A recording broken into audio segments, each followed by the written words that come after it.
우리 전체 커리큘럼 중에서 로테이션에서 하나씩 보고 있어요. 그래서 지난주에는 놀이 세션을 우리가 했었고요. 그다음에 놀이 세션 이후에 우리가 다시 개론으로 돌아와서 그래서 오늘 또 개론의 내용 뭐 동영상 보셔도 되겠지만 또 실제적 또 지금 이제 저랑 같이 볼 수 있는 내용들로 같이 함께 보도록 하겠습니다. 전체 우리 커리큘럼 한번 보시면 소원상담센터 커리큘럼을 보시면은 이제 4월부터는 변경이 돼서 그 전에는 그냥 기존대로 진행하시면 되겠어요. 그래서 기존의 방식은 1, 2학기 하고 그 다음에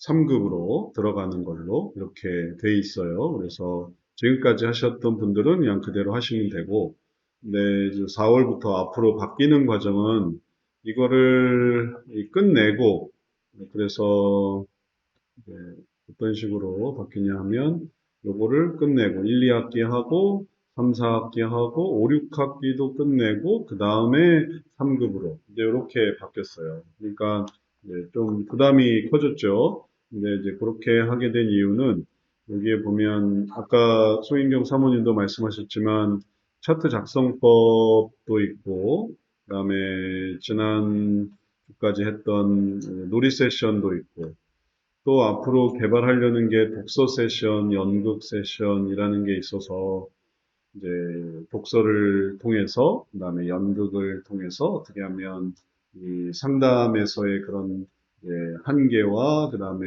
활동의 어떤 필요성을 어떻게 이제 마련할 수 있을까 이제 이런 것들을 더 개발하려고 하거든요. 실제 상담에서 이런 것들이 너무 필요해져서 그리고 이런 것들이 다 너무 그런 치료류로 심리 상담에서 많이 쓰고 있죠. 근데 그러면 심리 상담에서 쓰고 있는 것들은 다 이 심리학적 이론을 기반으로 하는 거예요. 뭘 해도 다 심리학적인 기반이 있는 거죠. 근데 우리도 마찬가지예요. 우리도 이게 뭘 해도 성경적인 기반을 가지고 할 수 있어요. 뭐 음악이나 미술이나 이게 또 교회 활동에서 많이 있었던 거거든요. 문학의 밤에 연극을 하고 성극을 한다든지 또 그 기독교 서적을 또 읽게 하면서 또 같이 토론하고 얘기를 나눈다든지 공동체 훈련이나 아니면 레크레이션을 통해서 교회에서 청년들이 함께 또 교제를 나눴다든지 또 그림 그리기 대회를 한다든지 찬양 대회를 한다든지 성경 공부를 한다든지 이게 다 교회 활동 중에 하나였던 거죠. 근데 이제 그런 것들을 이제 많이 쓰지 않다 보니까 그런 것들을 많이 쓰지 않게 되니까 이제 요즘 뭐 좀 다 유명무실해진 면도 있죠. 왜냐하면 의미가 없는 거예요. 공부하느라 바쁜 애들한테 무슨 성극이냐, 혹은 또 학원 다니기 바쁜 아이들한테 무슨 찬양이냐. 그러니까 이제 점차 이게 사라지고 있어요. 그런 활동들이 80년대, 90년대 하던 그런 이제 활동들이. 근데 사실 80년대, 90년대 교회에서 하던 그런 것들이 기반이 돼서 그중에 선교사도 나오고 목사도 나오고 일꾼도 나오고 다 그랬거든요. 청년들이 그냥 청소년들이 바글바글해지고 그러니까 이 시대에 그럼 이런 것들을 공부 목적이 아니고 도대체 그럼 무슨 목적으로 해야 되냐라고 하면은 이제 이 상담 목적으로 하면은 할 수가 있는 거예요. 그러면 부모들이 반색을 하겠죠. 공부하느라 바쁜 애들 왜 찬양하냐? 아이, 우리 찬양이 그런 찬양이 아니고요. 혹시 자녀 중에 왕따가 있으세요? 우울함이 있으세요? 인간 관계가 잘 안 되세요? 아, 그래요. 우리 애가 공부만 하느라 컴퓨터만 하고 게임만 하고 또 이런 문제 저런 문제 뭐 친구 관계 이런 문제가 아주 너무너무 많아요. 근데 공부만 해서는 이게 해결이 안 돼요. 아, 그러면 우리 교회에서 이런 것들을 해볼 수 있습니다. 하면은 이제 보내주는 거죠. 그러니까 그럴 때 이제 의미를 갖는 8, 90년도에 그냥 뭐 재미를 위한 그런 혹은 또 단순히 목적이 없이 그냥 우리가 이제 연극을 해야 돼, 성극을 하는 게 그냥 우리 전통이라서 이런 걸로는 택도 없는 거예요. 그게 사실 의미도 없죠. 그 당시에는 의미가 있었지만 지금은 의미가 없죠. 지금은 그게 결국 내 이 선순환에 혹은 내 심령에 내 신앙에 무슨 의미가 있을까? 이런 의미가 있구나라고 하면은 그거를 할 수 있는 거예요. 그래서 그런 것들을 개발하고 발전시키고 하려고 하는데 그런 것들을 하려면은 이게 배우는 사람이 있어야 되거든요. 근데 지금 이게 이제 1급 과목으로 들어가 있다 보니까 5, 6학기를 배우는 사람이 없어요. 그러다 보니까 이제 1급에 도전하는 사람, 도전하기 위해서는 2급을 해야 되고 3급을 해야 되고, 그러니까 너무너무 이제 필요하긴 한데, 예, 접하는 사람이 없는 거죠. 실제로 우리 그런 전체적인 과정에서도 어, 1학기가 제일 많고 그다음에 2학기가 많고 점차 줄어들어서 5, 6학기에는 좀 공부하는 분이 적은 그런 상황이거든요. 그래서 이제 이번에 첫 커리큘럼을 바꿔서 이제 다 1학기를 시작했던 사람이 3급 시험을 보려고 한다면 6학기까지 다 맞춰야 그게 3년이 됐던 2년이 됐던 1년 만에 끝내던 여하튼 이걸 끝내야만 하는 걸로 그렇게 바꿨어요. 그리고 실습으로 들어와서는 이제 실습만 계속 할 수 있도록 그래서 실습만 계속한다라고 한다면은 3급에서 과정이 두 개가 나뉘어서 상담사 길을 걷든지 아니면은 아까 최현명 사모님 같은 경우에는 아주 언변이 있으시고 또 교사 출신이시고 그럼 그게 은사거든요. 뭐 그걸 한 사람 놓고 하는 상담도 괜찮지만 아예 강사를 해서 이제 교환을 제작하고 강의를 진행해서 어떻게 생각하실지 모르겠지만 유튜브부터 섭렵을 해서 유튜브에 이제 올릴 수 있는 그런 강의를 하고 그다음부터는 이제 필요할 때 강의를 나가고 아니면 또 직접 사람들을 모아서 가르치시고 이제 그런 것들을 할 수 있도록 이제 도와드리려고 해요. 그럼 이제 강사 길로 가는 거죠. 그래서 이제 이게 이렇게 하면 상급 한 다음에 2급, 상급 강사 한 다음에 2급 강사. 2급 강사는 요 위에 2급 과목을 다룬다는. 그다음에 1급 강사. 역시 1급 과목을 다룬다. 2급 상담사, 1급 상담사도 역시 여기 배운 내용 중에 주로 쓰게 되는 내용들이 있어서 3급에서는 주로 이 내용 다 배웠지만 이 내용을 주로 해서 하는 거고 그다음에 2급은 이제 1, 2, 3, 4학기 요 네 가지 학기에 대한 걸로 상담을 하는 거고 그다음에 1급은 전체 배운 내용을 가지고 하는 거고 그래서 이제 강조점을 좀 다르게 하면서 그래서 이제 발전되는 그런 과정 케이스를 늘려가면서 그래서 이제 더 잘 할 수 있도록 하는 거죠.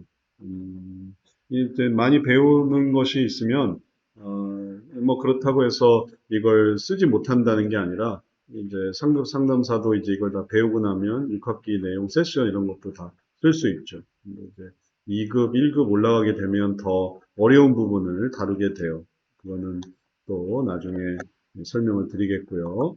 그런 의미에서 이제 개론은 주로 어떤 것에 초점을 맞추고 있냐면, 이 전체적인 이런 과정을 설명하는데 이제 조망하는 그런 개념이에요. 그러다 보니까 좀 추상적이 되고, 아주 강론에 대한, 세부 내용에 대한 얘기가 아닌 전반적인 방향성, 그다음에 의미, 목표, 이제 이런 것들을 이제 많이 다루게 되죠. 왜냐하면 개론에서 전체적인 과정을 다 다루거든요.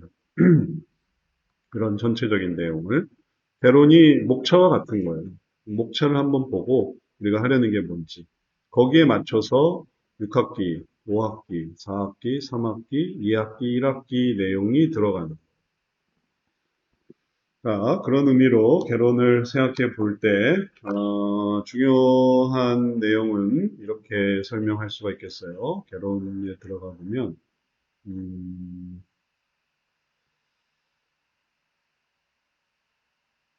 개론에서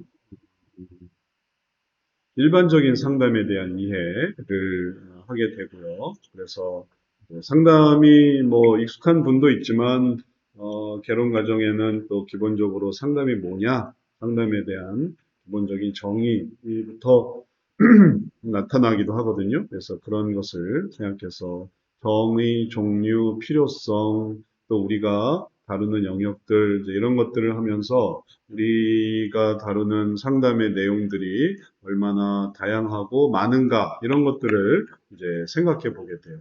우리가 얼마나 많은 이 상담 주제를 다루는가 하면 이렇게 설명할 수가 있어요. 우리가 다루는 주제들을 함께 한번 살펴보죠. 우리가 다루는 주제들이 총 60개더라. 68개인가, 7개인가. 그 다양한 주제들이 있는데, 그 주제들을 생각해 보면,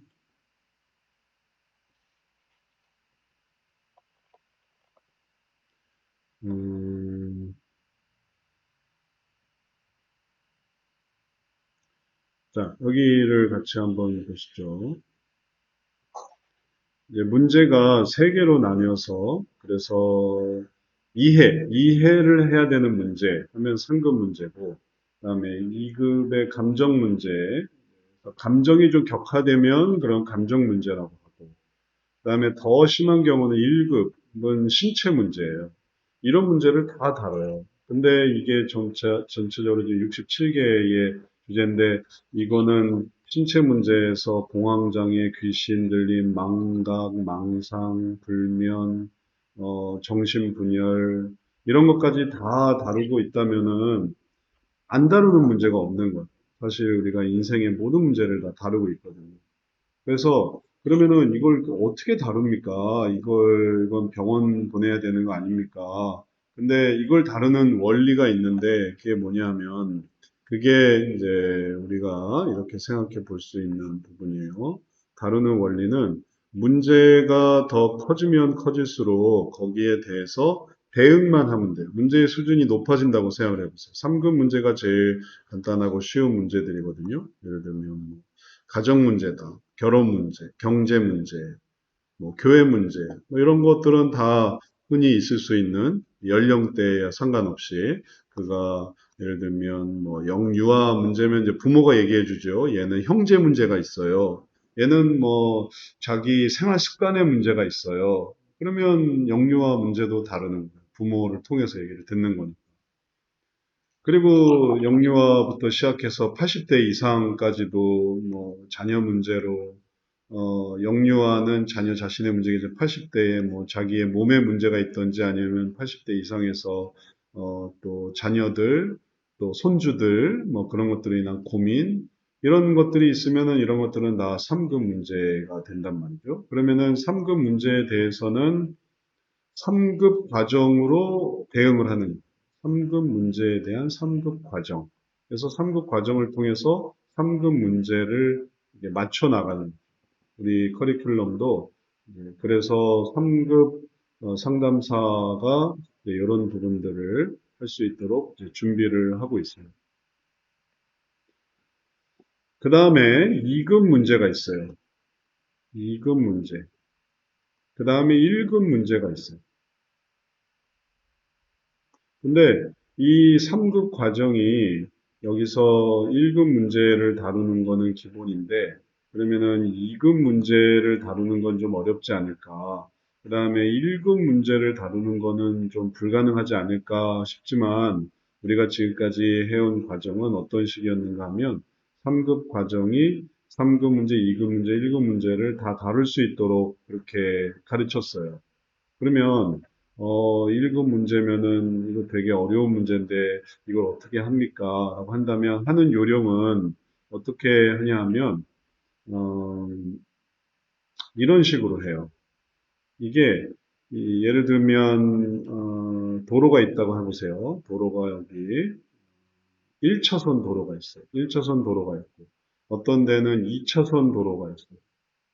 그러면은 더 많이 갈 수 있죠. 1차선 도로가 있고, 여기는 두 개가 2차선 도로가 있고, 그 다음에 어떤 곳은 뭐 왕복 8차선 도로가 되는 더 넓은 도로가 있기도 해요.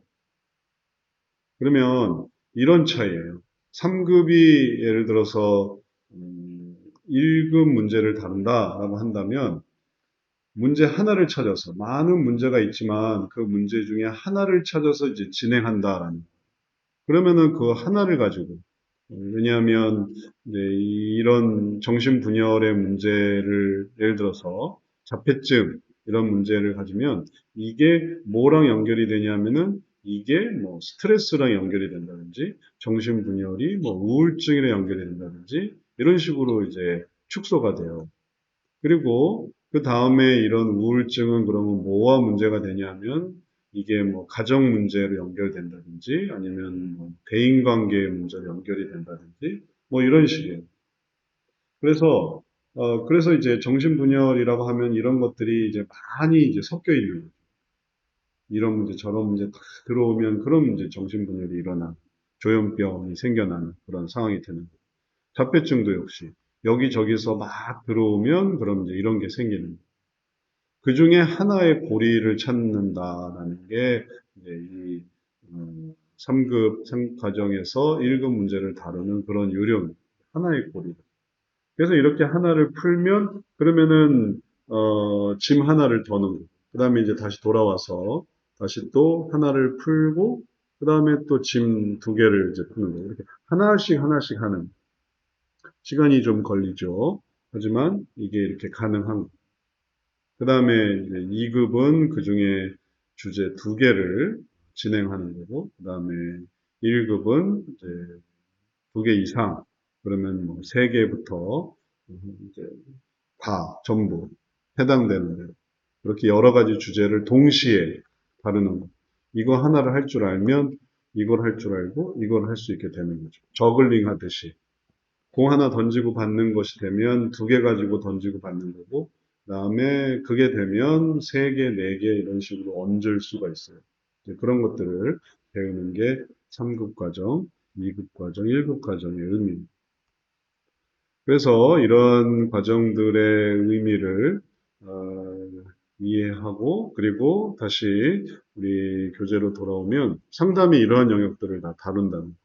그래서 교회에서도 교재 내용에서도 보지만 상담자, 피상담자의 어떤 수준이 어떠할 때, 높아질 때 거기에 대응하는 상담자의 수준으로 준비를 해서 그래서 이런 문제를 한다는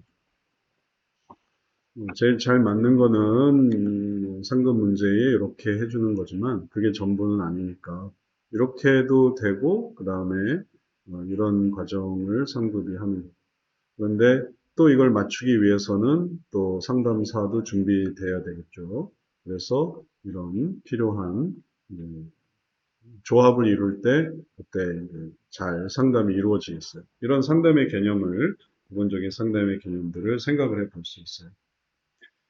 자, 이렇게 상담이 우리들에게 의미를 갖고 또 현대 사회 속에서 상담이 정말 필요하다라는 게 이제 개론적인 이런 내용이고 또 개론 과제를 통해서 우리가 생각해 보는 게 어떻게 하면 상담을 할까라는 그런 생각일 뿐만 아니라 이미 우리가 또 자각하고 있는 게 있어요. 너무 상담이 필요하다. 삶 속에.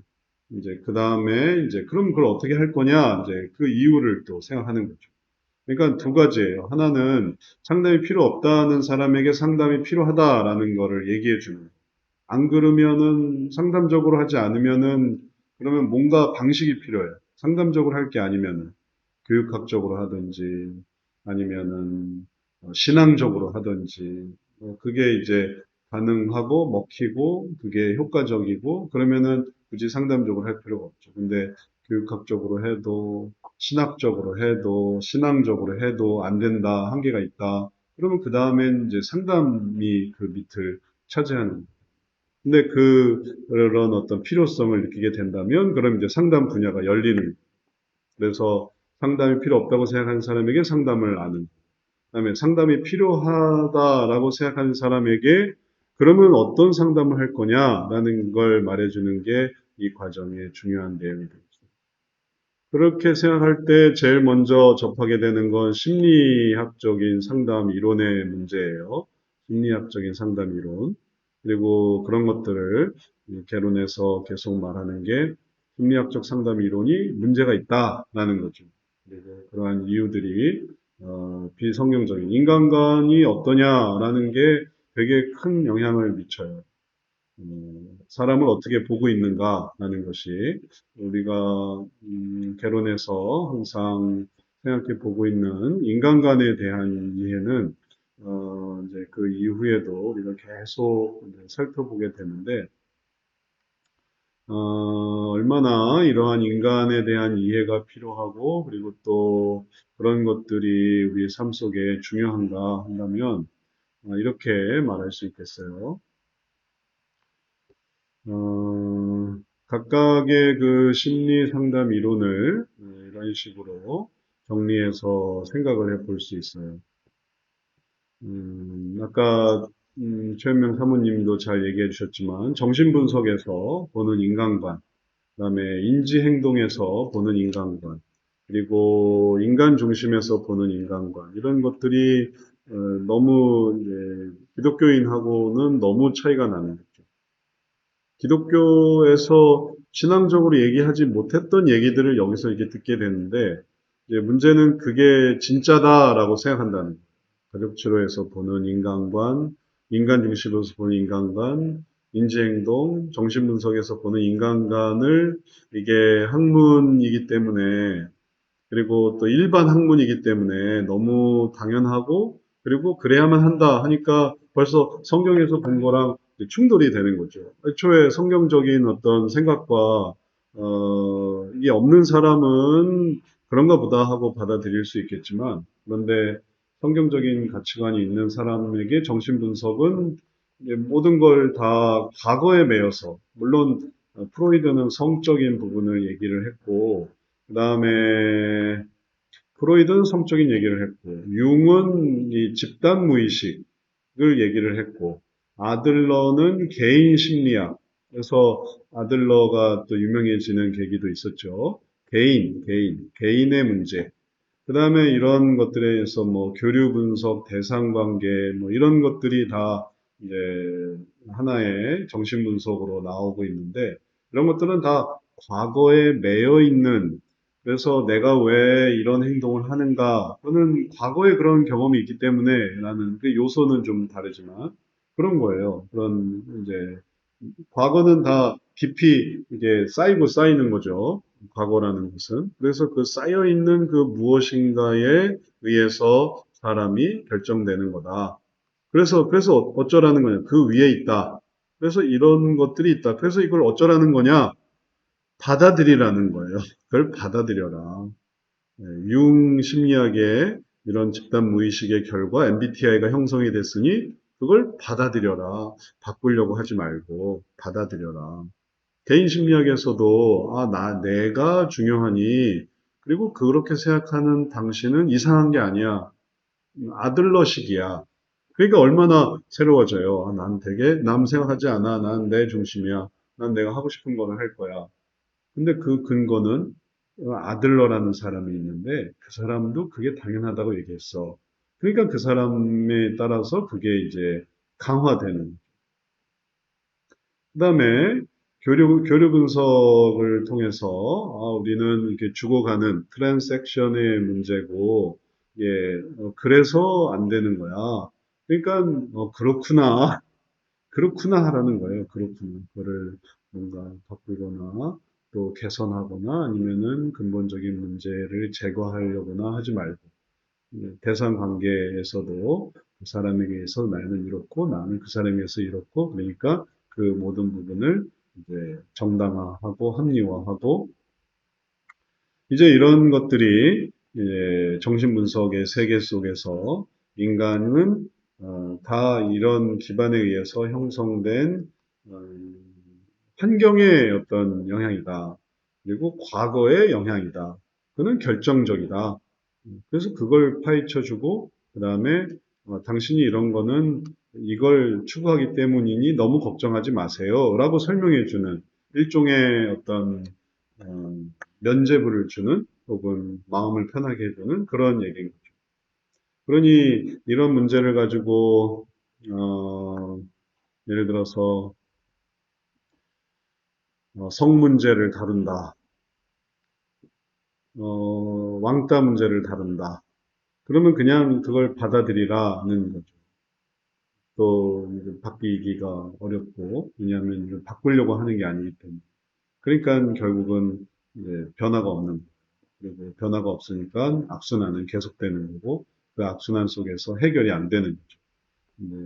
거기서 배웠던 사람들이 문제가 있는 게 아니라 원래 이론 자체가 그래요.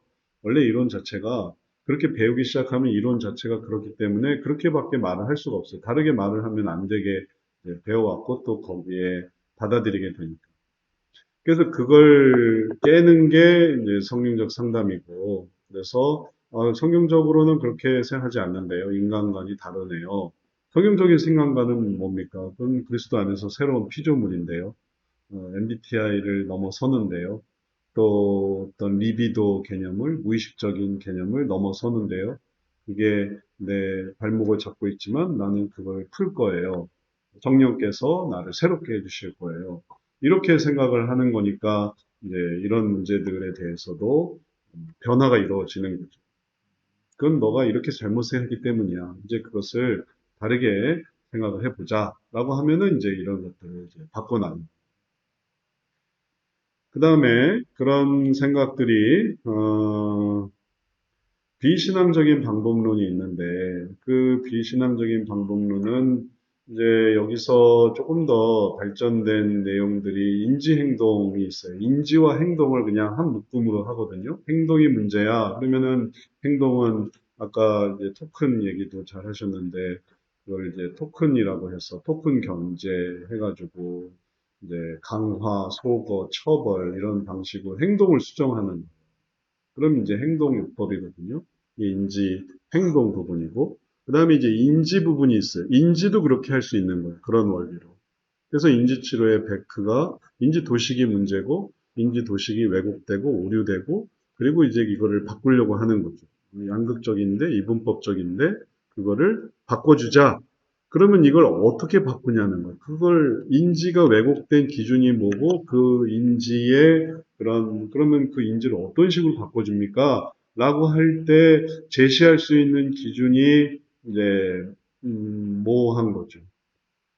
그리고 그런 것들 속에서 예, 이런 부분에서 예를 들면 뭐 아까 말했던 성 문제라든지 혹은 동성애 문제라든지 아니면은 왕따 문제, 이성교제, 자녀 문제 이런 부분에서 이제 인지를 치료를 한다. 인지의 왜곡을 하고 그런데 그런 방향들이 어떤 방향으로 가냐면은 우리는 그런 것들을 선순환으로 그래서 그 선순환이 결국은 열매를 맺고 결실을 맺고 그리고 신앙적으로도 좋은 쪽으로 갈 수 있도록 하는데 이 심리 상담에서는 비신앙적으로 나아가 버리는 거예요. 바꾸긴 바꾸는데 그걸 어떤 식으로 바꾸냐면 자기 중심적으로 그렇게 바꾸는 거죠. 원하는 것을 할 수 있도록. 이전에도 원하는 것을 했고 바꿨는데도 또 원하는 것을 하는 거예요. 원하는 걸 하지 마세요. 원하는 게 죄예요. 추구하는 게 문제예요. 이런 걸 생각하는 게 아니라 그런 개념이 없는 거예요. 이걸 원했는데 다음번엔 저걸 원해 보세요. 해서 바꿔놓으니까 결국은 이거나 그거나 매 한 가지인 거예요. 말하자면 쓰레기를 안방에 놨는데 쓰레기를 건너방으로 옮기세요. 라고 하는 것과 같아서 인지를 바꿨어요. 근데 쓰레기는 없어지지 않는 마음속에 있는 쓰레기는 근원적인 쓰레기는 그건 왜 그러냐면은 인지치료의 개념이 바꾸는 것에 있지 어떻게 바꾸느냐에는 있는 게 아니거든요. 이 사고 자체의 옳고 그름에 대한 그런 개념이 불신자들에게 그런 게 있을 수가 없잖아요. 그런 것들에 대한 자각도 없고 죄성에 대한 이해가 없으니까. 그러니까 요런 식의 생각을 저런 식의 생각으로 바꿀 뿐인 거죠. 여기에 담겨 있던 오물을 저기에 담는 것밖에 안 돼서 바꿨는데 그게 똑같아요. 우리 상담실에 그런 치료를 많이 받은 사람들이 와요. 하여튼 그러다가 안 돼서 오죠. 바꾸라고 해서 다 바꿨어요. 근데 안 돼요. 왜냐하면 이게 방식이 어떤 방식이냐면 강박증이다, 불안증이다. 그러면은 지금까지는 강박하고 불안한 걸 이런 식으로 생각을 했는데 강박하고 불안한 걸 저런 식으로 생각해 보세요. 또 내 중심적으로 혹은 또 다른 사람 말고 나 중심적으로 또 내가 못했던 거를 내가 할 수 있는 것으로 하고 싶은 것으로 바꾸세요. 해서 그거 할 때는 조금 괜찮은데 이게 결국은 요 문제를 요걸로 바꾼 것 보니까 조삼모사 하듯이 아침의 문제를 저녁의 문제로 바꾸는 그런 식이라 이게 조금 하다가는 다시 원상태로 돌아오는. 왜냐하면 그 근원은 하나도 바뀌는 게 없기 때문에 그런 거죠. 그래서 이제 예를 들면 강박적인 사고 그런 것들을 이겨내기 위해서 그럴 때마다 나는 강박적이 되지 말아야지, 나는 강박적이 되지 말아야지라는 생각을 하나 더 붙여서 강박적이 되고 그걸 이겨내는 내 생각을 가지고 그래서 그걸 이겨내려고 강박적이 되지 않으려고 하는데 근데 또 다시 강박적으로 가는. 그리고 그거의 문제가 훈련의 문제인가? 그럼 이거를 또 이제 어떤 주기와 그 다음에 방식을 거쳐서 그래서 강박 사고가 있고 강박을 거부하는 강박 사고를 가지고 있어서 이걸 이렇게 계속 그걸 생각하는데 그게 오히려 강박 사고를 더 불러일으키는 코끼리를 생각하는 코끼리를 생각하지 마세요. 뭐 이런 거예요. 코끼리를 생각하지 마세요. 그러니까 코끼리를 생각하지 말아요. 코끼리를 생각하지 말아요. 근데 자꾸 코끼리가 생각이 나. 이상하게도. 난 분명히 코끼리를 생각하지 말아야지라고 생각했는데 코끼리를 계속 생각을 해. 그러니까 코끼리에 매여 있는 거죠. 하마를 생각하지 마세요.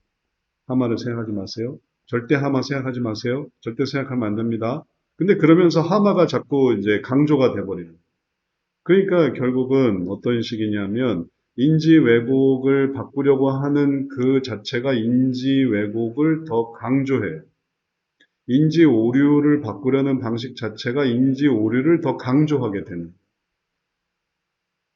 긁어부스럼을 만드는 하면 할수록 그래서 이제 여기서 안 되니까 그 다음 문제로 불안증이 의심증이 이상 행동이 아무리 해도 안 되니까 그 다음에 몸의 수준으로 떨어지게 되는 공황장, 신체 이상, 양요증 이런 것들도 다 원리 자체가 그렇기 때문에 하나의 그런 시도였고 그것이 좋은 것이었던지 나쁜 것이었던지 합리적이었던지 아니면은 그런 게 아니었던지 상관없이 이미 존재하는 하나의 방식이 되고 있기 때문에 그런 것들이 심리 상담이 효과 있었으면 심리 상담을 받겠죠. 사실은 그게 제일 중요한 이유예요. 심리학을 공부해서 그게 도움이 됐으면은 그러면 심리학을 공부하겠죠. 저도 심리학과에서 부전공을 했지만 심리학에서 뭔가 답을 찾을 수 있을 거라고 생각했지만 뭐 학부에서 한 거라 대학원까지 간 것도 아니고 그래서 저도 뭐 자세히 한 건 아니지만 그냥 학부 수준에서 했던 것의 결론은 답이 없더라고요. 답을 찾을 수가 없더라고요. 효과가 없다는 게 참 안타까운 심리 상담 효과가 없다. 그냥 물수건 같은 뜨거운 물에 해주는 물수건 같은 그냥 바람 불어주는 것 같은 내 이 열기를 없애주는 것은 아니에요. 이제 그런 부분에 이제 대응하는 게 성경적 상담이고, 그럴 때 이런 성경적 상담이 의미가 있고, 그래서 개론에서 우리가 보는 부분은 이런 필요성, 성경 상담의 필요성, 심리 상담의 한계에서 나오는 성경 상담의 필요성. 그 다음에 성경 상담이 중요해지는 이유가 성경적 상담 내에 존재하는 세 가지 경향 때문에 그래요.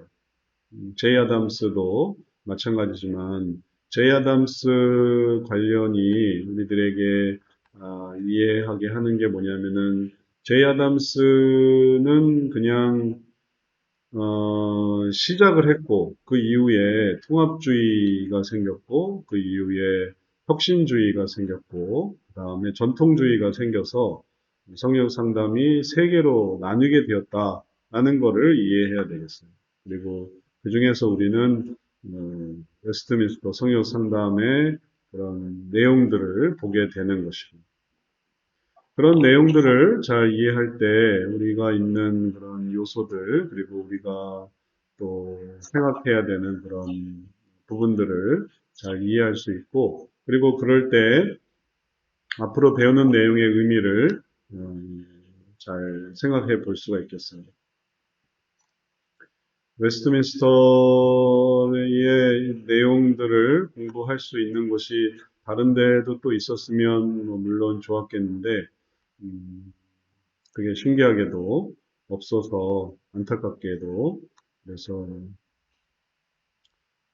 제가 이제 이런 활동을 하게 되었고 세 가지 경우가 있어서 성경적 상담이죠. 이 전체가 다 성경적 상담이지만 하나는 혁신주의가 되었고 하나는 통합주의가 되었고 원래 기존에서 생각을 해 본다면은 혁신주의 성경적 상담이 그 제이 아담스를 따르는 그런 중요한 노선이 됐었죠. 근데 이제 여기서 이게 갈라져 나온 원래 전통주의 성경 상담이 아니고 각각이 이게 통합주의고 그다음에 전통주의인데 이 통합주의가 혁신주의에서 이렇게 통합주의로 나왔다고도 보기는 좀 어렵겠네요. 통합주의는 또 따로 있었네요. 네, 역사적으로 볼 때, 게리 콜린스나 레리 크랩이나 아니면은 하워드 클레인벨이나 아니면은, 음, 그런, 그런 사람들, 게리 체프먼 같은 그런 사람들이 다 통합주의로 원래 있었는데 혁신주의의 일부가 또 통합주의로 넘어가기도 하고 그다음에 혁신주의에서의 내용이 또 전통주의로 또 넘어가서 전통주의적인 그런 성경 읽고 기도하고 이제 그런 쪽으로 이제 넘어가기도 하고 그리고 이제 남아있는 사람들이 혁신주의를 발전시키고 있는 그런 상황이고 또 여러분들은 바로 이러한 혁신주의에 들어와서 공부를 하고 있는 그런 상황이죠. 그래서 우리가 지금 오늘 봤던 것처럼 전반적인 그 흐름이 이런 식으로 전체적인 상담의 필요성, 그 다음에 그 속에서 심리 상담은 문제가 있고, 성경 상담이 필요한데, 어떤 성경적 상담을 할 것인가, 여기까지 우리가 오늘 얘기를 했어요. 그리고 이럴 때 성경적 상담이 세 가지가 있고 이 중에 우리가 혁신주의라는 걸 하는 거구나. 이거 외에는 없어요. 이거 외에는 성경 상담은 그냥 무의미한 거예요. 학적인 논문이나 혹은 연구나 혹은 실적이나 이런 게 없이 그냥 성경적으로 하면 다 성경적일 수 있는 거거든요. 근데 이제 그런 것들은 우리가 약도 이제 임상을 하고 그다음에 허락을 받고 그다음에 효과를 확인한 다음에 먹을 때 제일 안전한 것처럼 다른 어떤 성역 상담, 뭐 예수님 상담, 뭐 혹은 뭐 아가페 상담, 혹은 뭐 베드로 상담, 바울 상담, 또 뭐 다윗 상담, 요셉 상담, 아브라함 상담 이런 식으로 많이 만들 수도 있지만 그래서 그게 과연 열매가 있는가? 구조적으로 그게 별 어려움은 없을까? 지금 통합주의와 혁신주의와 전통주의가 형성되는데 그건 이 중에 뭐에 더 가까울까? 하다 보면 이게 또 결국은 뭐 전통주의로 가던 통합주의로 가던 뭔가 이렇게 이끌리게 돼 있어요. 더 큰 개념 속에. 이게 자생적이었지만 모르고 했는데 되게 전통주의식인 거면 그럼 전통주의로 들어가는 거예요. 모르고 했는데 그게 통합주의에서 쓰는 심리학적인 그런 내용들이 들어가면 그러면 계보는 없지만 여기에 이제 함께 이해해서 생각하게 되는 거죠. 신학적으로도 개혁주의적인 상담, 그런 걸 만든다고 한번 생각해 보세요. 감리교 상담, 장로교 상담, 오순절 상담, 이런 걸 만든다고 한번 생각해 보세요. 그러면 그런 것도 뭐 이름 붙이기가 쉽죠. 진짜 서점에 가서 책을 보면 천주교 상담, 불교 상담 그런 게 있어요. 진짜로. 제가 보고 참 신기하게 생각했는데. 여하튼 이름이야 붙이면 많이 쓸 수 있는데 그게 이제 다 여기에 다 들어가 버려요. 전통주의냐, 통합주의, 혁신주의냐. 그래서 이제 혁신주의에 우리는 이제 들어가게 돼서 이제 그렇게 내용을 보게 되고 그래서 역동성 방법론 이제 그 틀 속에서 보게 되는 자, 그런 의미를 생각을 하면서 우리가 요 전체적인 과정을 이해하고 또 다루면 좋겠습니다.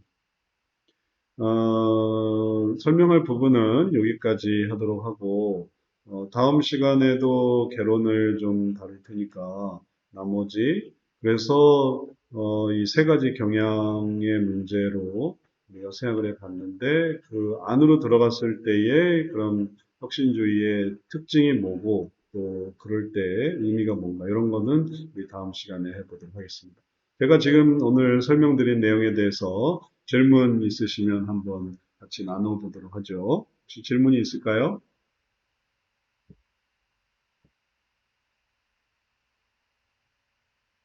개론이 좀 추상적인데 어떠세요? 개론을 잘 이해하고 계시나요? 우리가 개론에서 뭘 하려고 하는지?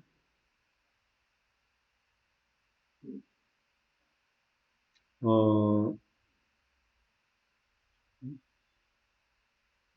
궁금하신 거 말씀하시고 싶으신 분만 말씀하시고 없으면 제가 한번 몇 분한테만 여쭤보도록 하죠. 우리 새로 오신 분들에게. 네네. 제가 하나 여쭤보고 싶은 거는 네. 통합주의, 네. 게리 콜린스나 하워드 클라인벨이나 레리 크랩이나 이런 분들은 참 많이 알려졌잖아요. 네, 네. 그러니까 크리스찬들조차도 이분들한테 이제 거의 다 꽂힌 거예요. 저도 그렇죠. 그랬고. 네. 그러면 이 혁신주의 상담이 보니까 제가 볼 때 내용이 더 성경적이고 더 이렇게 좋은데 왜 이렇게 확산이 안 됐어요? 미국에서는 확산이 많이 됐나요? 네, 네.